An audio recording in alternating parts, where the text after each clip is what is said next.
Hello viewers, இன்றைக்கி நம்ம பார்க்க போகிறது ஒரு சமையல் வீடியோ தான். ஆமாம், உங்களுக்கு தெரிஞ்சிருக்குன்னு நினைக்கிறேன். கேரட் ரைஸ் எப்படி பண்ணுறது தான் பார்க்க போகிறோம்.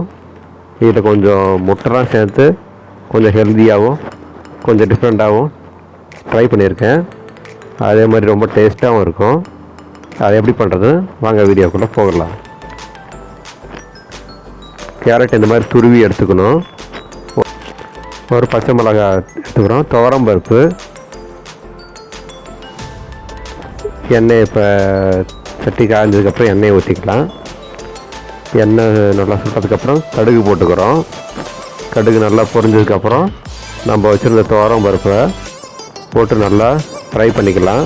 நல்லா கோல்டன் கலரில் வர்ற அளவுக்கு அதை ஃப்ரை பண்ணிக்கங்க. அடுத்து நம்ம வச்சுருந்த மிளகா இருக்குல்ல, ரொம்ப அதிகம் மிளகா போடணும்னா ரொம்ப காரமாக இருக்கும்.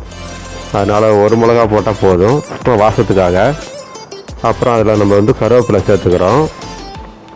கருவேப்பிலை சேர்த்துட்டு நல்லா கிண்டி விடுவோம். கிண்டி விட்டதுக்கப்புறம் நம்ம துருவி வச்சுருந்த கேரட்டை அதில் போட்டு அதையும் நல்லா கிண்டிடுவோம்.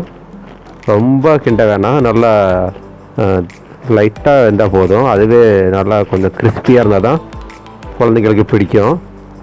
தேவையான அளவு உப்பு போட்டுக்கலாம். உப்பு போட்டுட்டு நல்லா கிண்டி விடுவோம். இப்போ ஒரு முட்டையை நல்லா உடச்சி ஊற்றிருக்கேன். அது நல்லா வேகட்டும். முட்டை இந்த பொடி மாதத்துக்கு வேக முடியல, அந்த அளவுக்கு வைப்பாங்க. இந்த அளவுக்கு வந்துடுச்சு.